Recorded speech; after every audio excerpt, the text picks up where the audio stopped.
What's up guys, it's Tommy here and welcome to a brand new Liverpool news video. And we got the worst possible news that Trent Alexander-Arnold hyperextended his knee ligaments against Arsenal. He didn't even realize during the game because he played the full 90 minutes plus stoppage time. But Trent will miss at least 3 weeks, and that is hugely worrying because Tsimikas, Robertson are still out, so probably Conor Bradley will have to play right back, and this is a huge blow, missing Trent Alexander-Arnold in the next 3 weeks. But if there is a 3-week period of the whole season where you would select Trent Alexander-Arnold to miss, of course you wouldn't, but let's just play this hypothetical scenario, this would be it, because there is an 11 or 10 day break after I think the Fulham League Cup semi-final and our next Premier League game. But he definitely misses both Fulham semi-finals and the Premier League game against Bournemouth. And also yesterday evening Liverpool found out that we will play our FA Cup 4th round game at Anfield at home against either Norwich City or Bristol Rovers, whoever wins the replay. So that is a great draw for Liverpool, especially because Tottenham will play Manchester City, Chelsea will play Aston Villa, Arsenal are already out, and 2 other really strong teams in the Premier League will be out as well.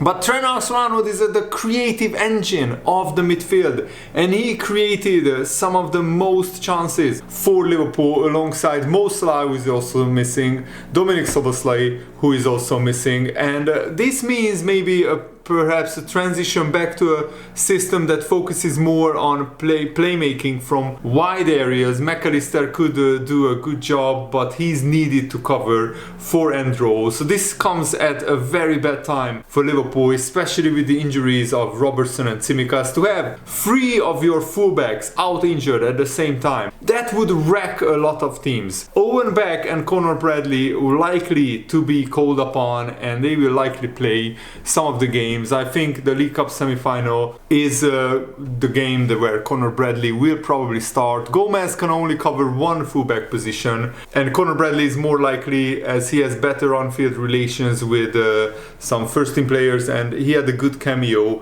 against Arsenal. So probably Conor Bradley will play right back, Joe Gomez will play left back. But this is a great time for Liverpool to actually sign a defender, either a fullback or a centre-back who can play fullback as well. And now the entire right-hand side of probably the best right-hand side in world football, Mo Salah, Dominic Szoboszlai and Trent Alexander-Arnold, they are all out. At least Szoboszlai won the Sports Player of the Season award in Hungary yesterday, and he confirmed that he is only out for a couple of weeks and his recovery is going well. So Szoboszlai will be back hopefully for the Chelsea and Arsenal games, and that's the big question. Will Trent be back? Will he be back for the Chelsea and Arsenal games in the Premier League? So let me know in the comments below, how should Liverpool cope with this terrible injury crisis, because Thiago and Bajcetic, they were supposed to be back for the new year, but now Pep Yinder said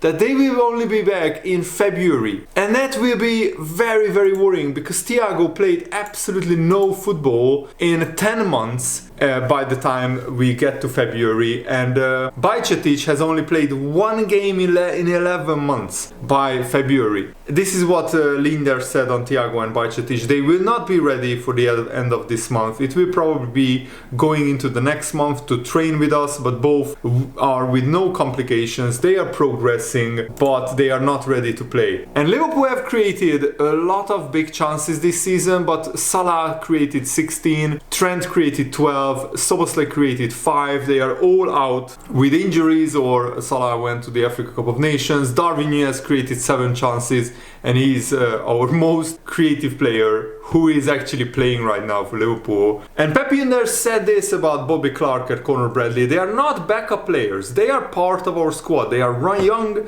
they are very hungry, they are made for games like this, like the Fulham semi-final. Look what happened to Gerard Kwanzaa. We put him in against Newcastle with 10 men. And young players need opportunities, and that's when they can step up and really shine. And Conor Bradley actually did really well. He had a very good cameo against Arsenal. So I think it's his time to cook. He's ready to step up to the plate, and you have to throw these young players in at the deep end, especially when Liverpool really need them, when Liverpool really require these young players to step up and deliver. But Trent Alexander-Arnold gets injured when he's in the form of his life. He was not just the best right back in the Premier League, but he was one of the best players in the Premier League in the past month. And this hyperextension of his knee injury is really dreadful timing for Liverpool. But at least, as I said, we have a 10 or 11 day break after the Fulham game. But I'm really worried still, because Liverpool, when they usually give a timeline of 3 weeks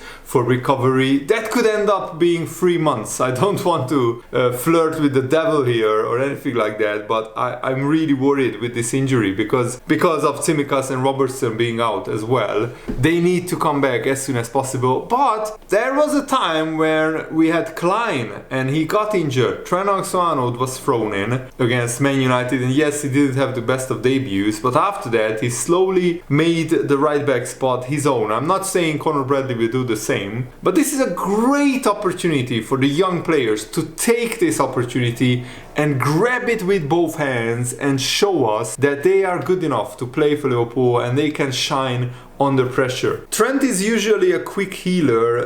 The hamstring injury that he suffered last year, he got back from that very quickly. So usually with a small tear in the lateral ligament, a grade 1 tear is 4 to 6 weeks of recovery, but Pep Readers confirmed it's actually a micro tear, so it's not even a full tear of his knee ligament, which means that it's probably 3 weeks of a timeline. And now it's probably more understandable that Martinelli dribbled past Trent Alexander-Arnold twice in quick succession, because he was injured at the time. I'm not sure how he didn't feel anything or how the medical team didn't pick it up. Maybe we should have substituted him earlier, but then he gave the assist for the winning goal before Kivior's own goal. Apparently Trent got injured when he hit an advertising board in the Arsenal-Liverpool game, so hopefully Trent will be able to be on the bench at least against Chelsea. The crucial game is the Arsenal-Liverpool game in the Premier League. We really need to put out a very good squad for that game, but Salah, Endo might be missing for that. Hopefully Szoboszlai will be back fit for that game, and hopefully Trent will be back fit as well. So we have Gomez, Konate and Van Dijk fit of our senior squad, and we have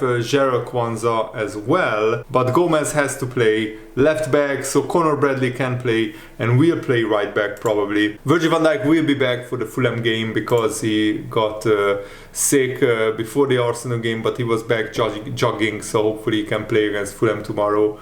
And I'm really hoping that at least Tsimikas can come back, maybe against Fulham in the second leg of the semi-final or against Bournemouth, because that would be a really big boost, because then Joe Gomez can play right back. But Conor Bradley can play 1 or 2 games against Bournemouth and maybe in the Fulham League Cup semi-finals. I think he's ready, and this is the time for him to shine. He's a big talent, Conor Bradley, so hopefully he will be coming good. The timeline for Robertson and Tsimikas is to return at the end of January, so we still have to play 3, 4, 5 games with Conor Bradley and Joe Gomez probably as our best fullback options at the moment, so that will really stretch Liverpool's squad. Pep Hinders said Trent will now get some rest, and then hopefully he can come back to the level where he was before this injury, because this guy was decisive in all of their games and he was the one who created constantly for us from deep and gave the team a high level of flexibility. So we will really miss Trent Alexander-Arnold. Virgil is back, he did some runs yesterday on the pitch, he looked good again,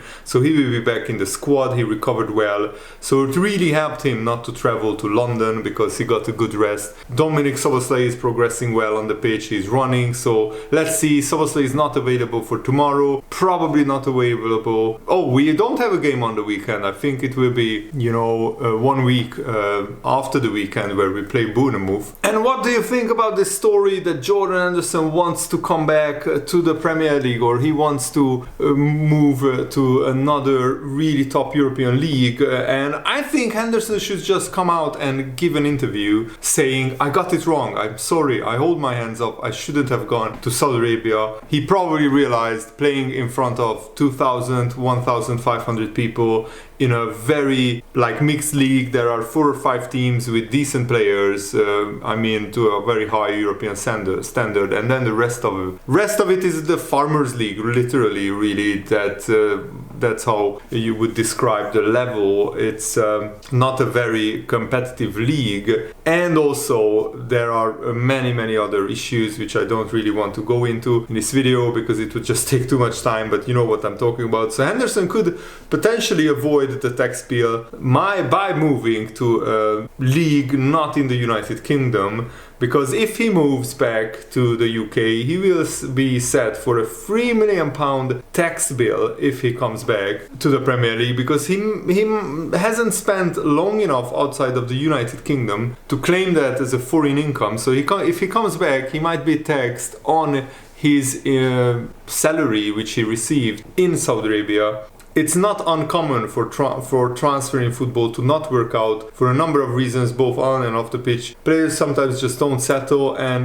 Fabrizio Romano, just a few hours before I started this video, he actually said that Ajax are showing concrete interest in signing Jordan Henderson in case he will get the green light to leave his club in the January transfer window. There are several clubs who want Jordan Henderson, and they are waiting for the Saudi club's decision, but Henderson is looking for options, and I think Ajax would be a good level and a good league, good club for him, and Ajax are in the Conference League, so he wouldn't have to play against Liverpool anytime soon, and the Dutch league is probably a level where Henderson could still thrive, and Ajax are a very big club in the Netherlands and still have very high prestige in Europe with a great fan base, so I think Henderson would do well there. His reputation will not recover among many Liverpool fans. It's maddening now to think how carelessly he tossed his reputation away. For Liverpool's captain to be as widely admired across rival fan bases was no mean feat. There was a decency to him that really did appear genuine, and he flushed that down the toilet when he went to Saudi Arabia, where being gay is illegal and punishable by jail time or something like that. So yeah, I think Henderson made a pretty big mistake going to Saudi Arabia, and now he probably admitted that to himself, and that's why he wants to move out and come back to a top European league, or at least a very high level European league. So let me know what you think about that, and what do you think about this injury crisis that hit Liverpool in the comments below. And thanks for watching, guys. Hope you enjoyed this. Have a nice day. See you later. Goodbye.